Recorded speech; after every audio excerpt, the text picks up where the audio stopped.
What's up, guys? Today I'm bringing you the final weekly Q&A before my show, after which the series will resume to once a month. So if you got any questions, post yours down below and let's begin. Can somebody cut and not lose neck size? Yes, especially if you're a novice lifter with zero neck training experience.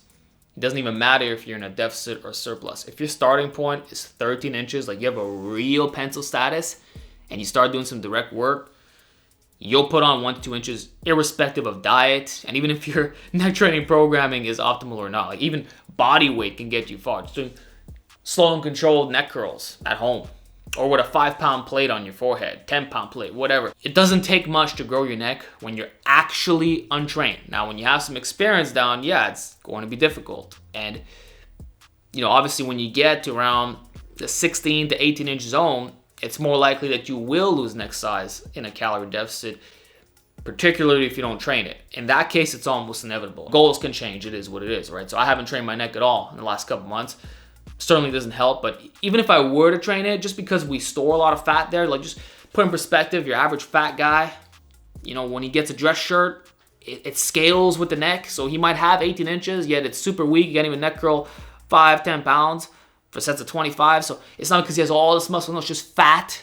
So if we understand that the neck gets fat, just go to grocery store, go anywhere in public, everyone's got big necks, but it's not an aesthetic neck, and they also got the huge, bloated, moon face, no jawline, nothing. If we accept the fact that your neck can get fat, then obviously on the way down, you're gonna lose the fat. But still, even if you do have a legit tree stump, you're not gonna keep it all on the way down.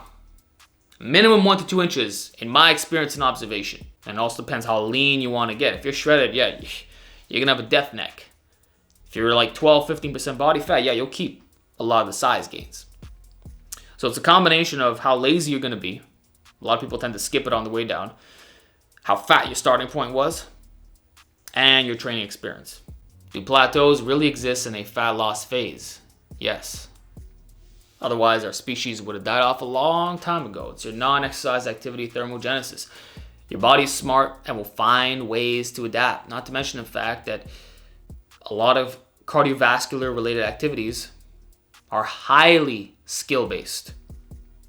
So by you not only becoming more fit, but mastering the movement patterns and coordination demands, that in itself will cause you to burn less calories from those sessions. Like I found in my case, to get single digit shredded, I had to drastically lower my cardio. Because the more I increased it, it just resulted in me laying in bed, not having energy to do anything.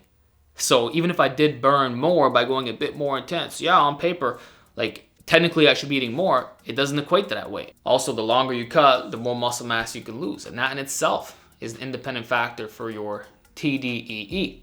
So if you're becoming more sluggish, you're losing size, while simultaneously becoming more fit with the cardio or just more accustomed to the activity, then that's a combination for having a new maintenance. Like when I started my diet, I was consuming between 3,500 and 5,000 calories a day. No cap. Towards the end, it was at 1,800 calories, then 1,500 calories, then now 1,350. Well, except for this peak week because the carbs are naturally ramping up those calories, but I still feel like garbage.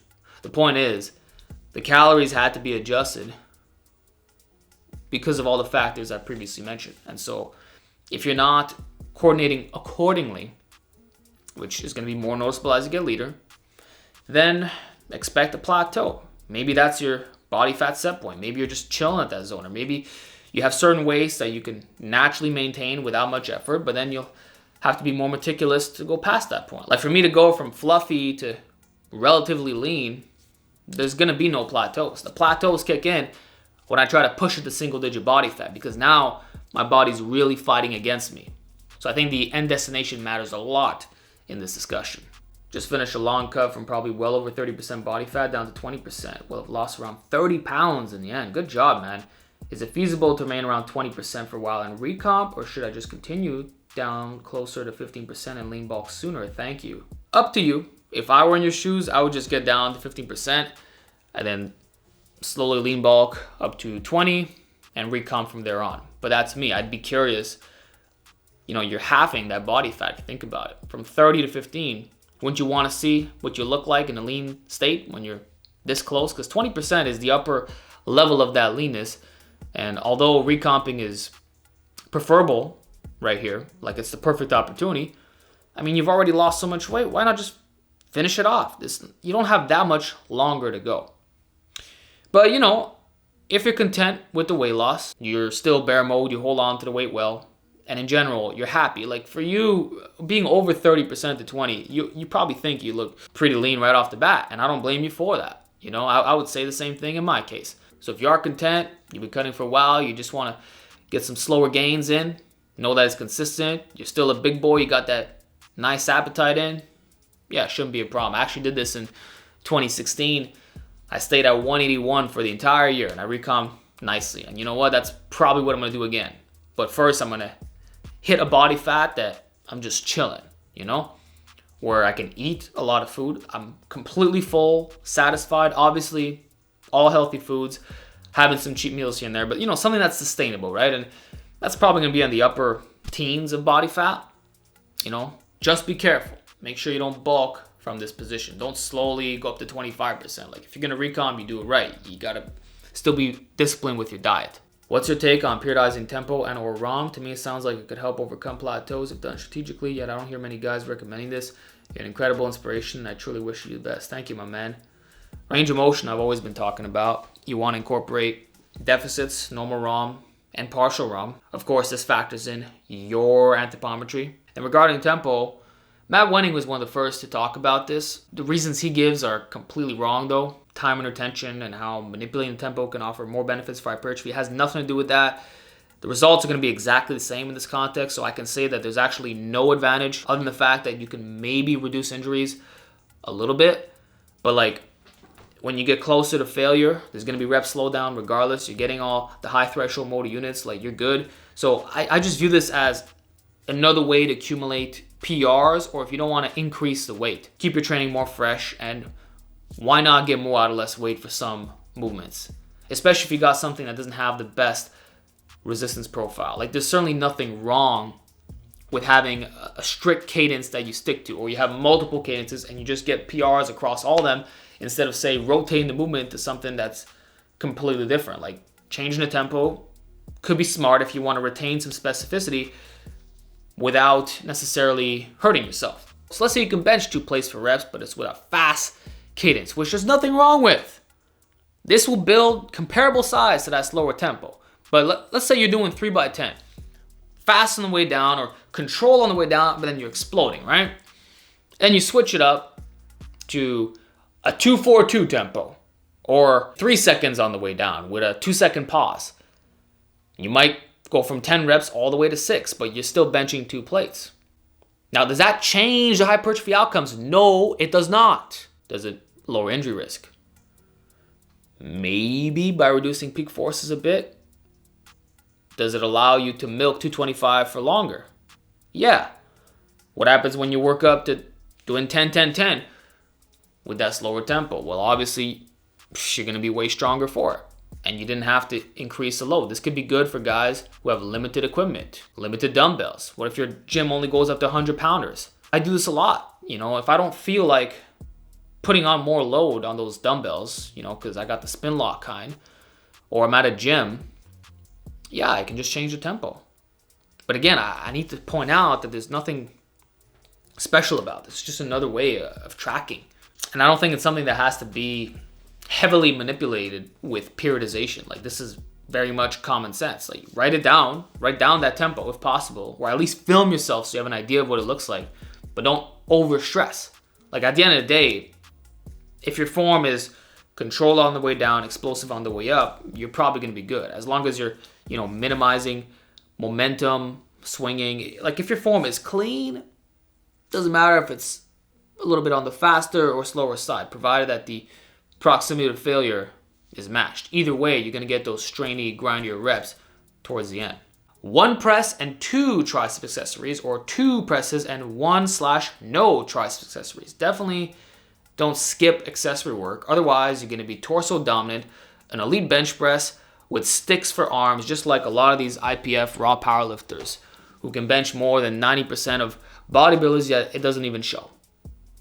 And just like how I was years ago, having watermelon pecs with my triceps being one of my worst areas. If you want to keep training like that in 2023, despite that all the best natties are coming out exposing this fraudulent idea for what it is, every single one of us is making videos on this topic, then you train like that and enjoy the plateau. But if you want to finally get away from minimalism, then you're going to do at least one isolation exercise. I don't care what it is, you pick one, and even then, might not be optimal. But one is going to do a lot more than nothing. Don't ever subscribe to a nothing mentality, including in the calisthenics context.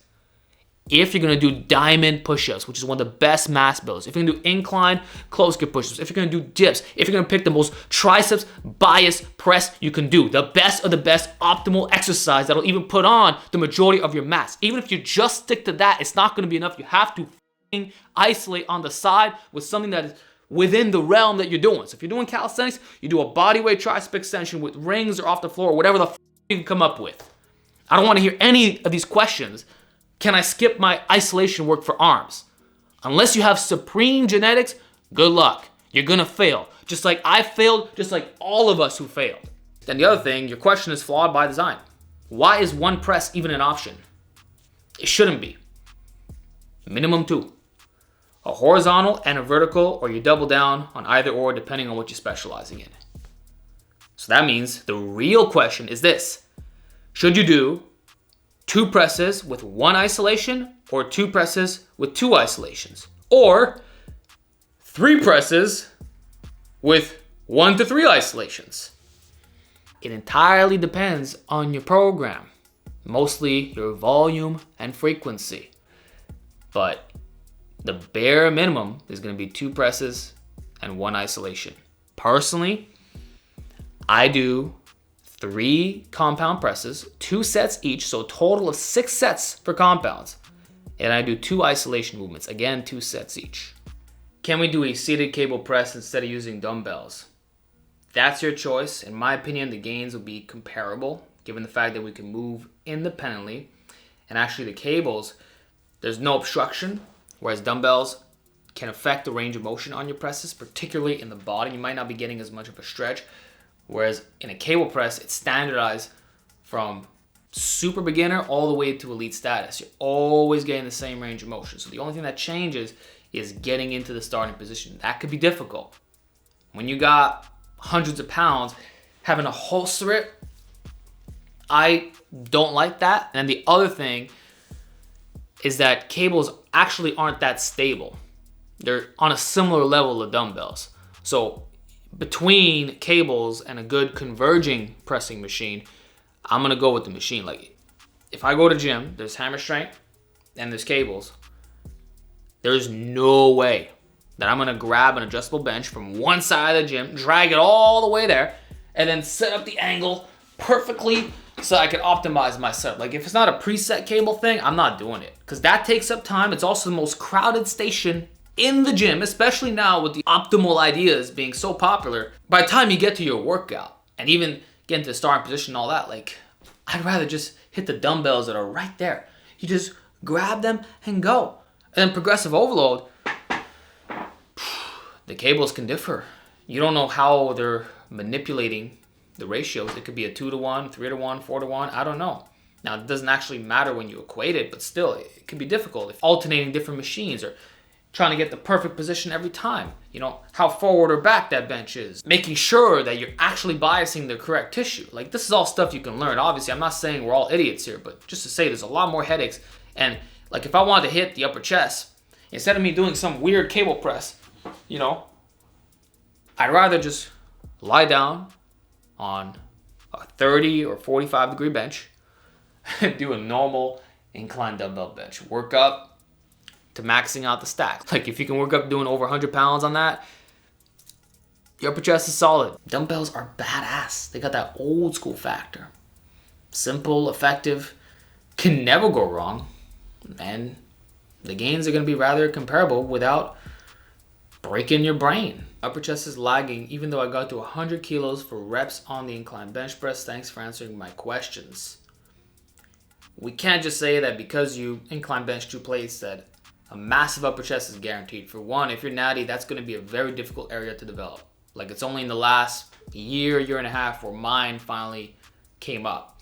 And even the body fat can play a role here. If it's too high, you're not going to see that upper chest separation. So maybe you do have the mass, but you can't see it. Or if you get down to reasonable body fat, that 100 kilo incline bench is going to drop down below a plate and a half. And so now you're actually weaker than you thought you were, hence not having the biggest upper chest. And the other thing is, how are you doing on that incline bench? Is it a really low incline? If it's 15 degrees, I can see why your upper chest is not that big. See, I made that mistake in the past as well. I used to have a flat bench, which I would prop up on a 12-inch plow box. And the angle was between 15 and 19 degrees, right?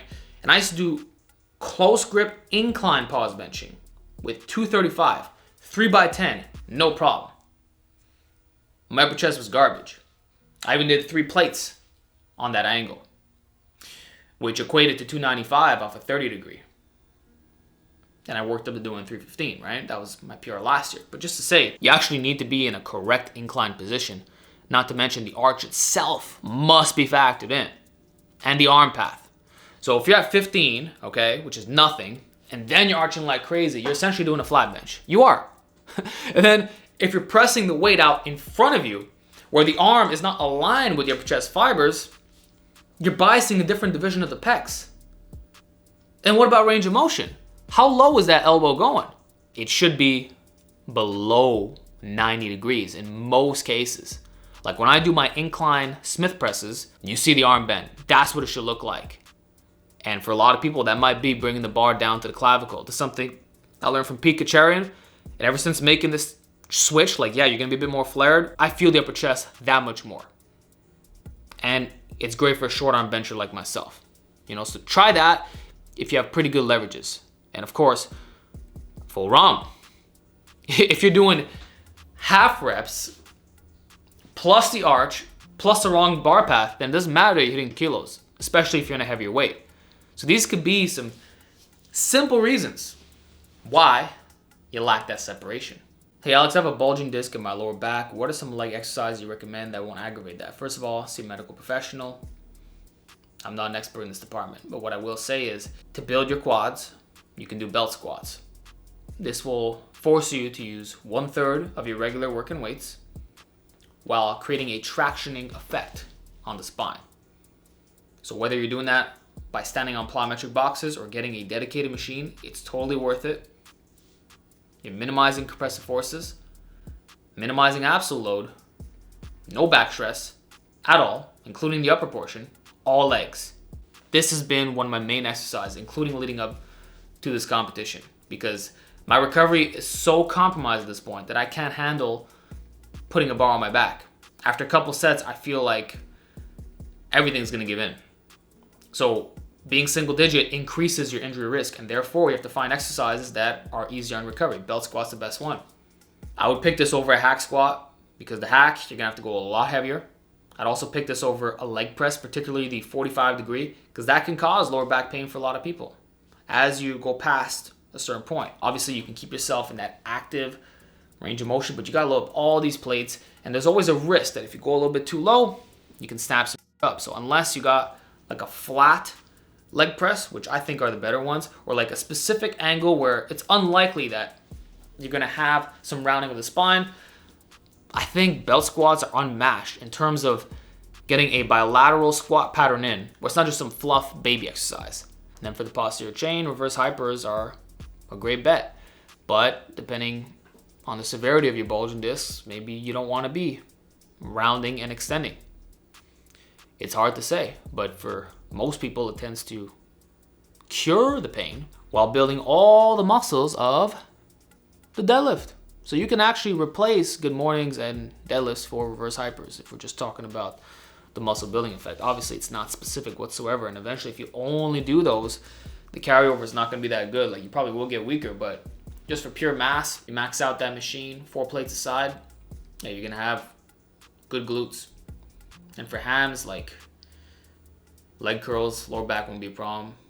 Quads, I probably wouldn't do a sissy squat just because the lean back, it might aggravate your discs a bit. So just leg extension, leg curl, belt squat, reverse hyper, sled pulls might be up your alley. Basic stuff like that, bro. Could one arm pull downs have any carryover to one arm pull-ups, or just any carryover to pull-ups in general? Is there any reason to do them? One of the reasons to do them is to leverage the rib cage so you can get a better stretch on your lats if the arm is coming inwards and kind of across the body like this. So I know N1 Education talks a lot about this. Worth considering just off that. You know, I wouldn't say it's about muscular imbalances. Like, no, you're doing this to hit the length of position in the best way possible. That said, is it gonna help your one-arm pull-up? In my experience, no. The one-arm pull-up is a unique skill. The best thing that's gonna raise it is practicing with one-arm negatives, isometrics, and then one-arm variations. So archer pulls, like you gotta do a closed chain movement, period, okay? So anything where it's an assisted one-arm pull-up, that's what you have to do to get better, okay? Like a little cable motion where you're trying to do the one-arm pull-up, it's not gonna help that much. You're doing the one-arm pull-downs, usually in the sagittal plane for the weight stretching benefits. And to get more out of less weight, which is very underrated, but that's another reason, and that's what I do. You know, so when I was bulked up, I was doing 5 plates on the ghetto pull downs with one arm at a time, around 2.5, 3 tops. Actually, 3 is kind of heavy for that. So you can just alternate back and forth, get an efficient workout in. Yeah, you can be a little bit out of breath. There's a work capacity to consider, but you know, it's nice not having to put on all these plates, especially if you're tired and you know you want to do a unilateral with that weight and then immediately a bilateral off a different angle, but now you can still hit the same load. So are one arm pull downs worth it for hypertrophy? Absolutely. For skill transference, not to the extent that you think. All right, final question. Hey Alex, you still think that 10 by 10 bodyweight pull-ups with 30-second rest is good? It is, but I realize it's unrealistic for almost anyone who's gonna attempt that. Like the people I learned that from are prisoners. And they're doing thousands of pull-ups every single day. For them to do 10 by 10 with 30 seconds, that's all. Like there's a reason why they have world-class physiques with basic equipment. That's, I mean, I still have trouble with that. It's not easy. So what I can see, if I prescribe this, like, yeah, just do German volume training pull-ups, guys are gonna do half reps. They're gonna be kipping.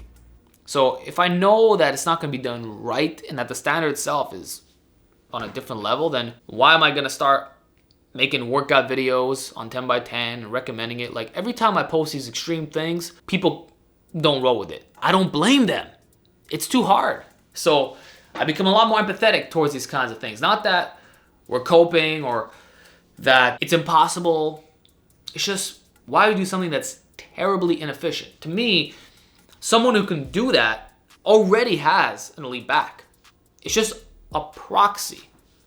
It's evidence that you're jacked. Not that training that way is what got you jacked. Like starting off, you probably did 3 sets of 10 with 3 minutes of rest between sets. Then you did 4, then 5, and then after 5, like it starts to get junky, bro.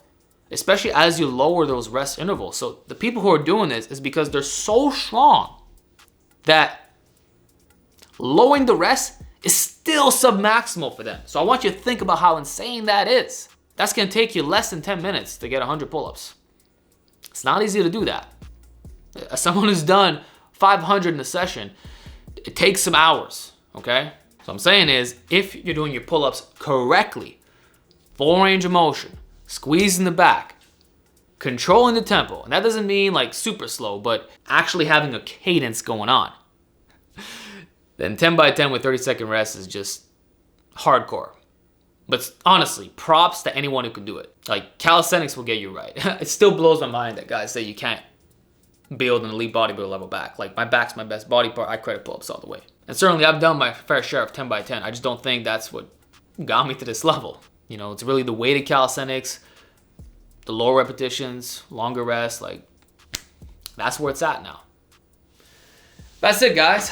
Very soon, you're going to be getting a lot of regular content. My energy is going to be back. I'm going to be gaining some weight. Oh, I look so forward for what is to come. So thank you all for your support. Thanks for sticking with me. If you got any more questions, post them down below. And I'll see you next time.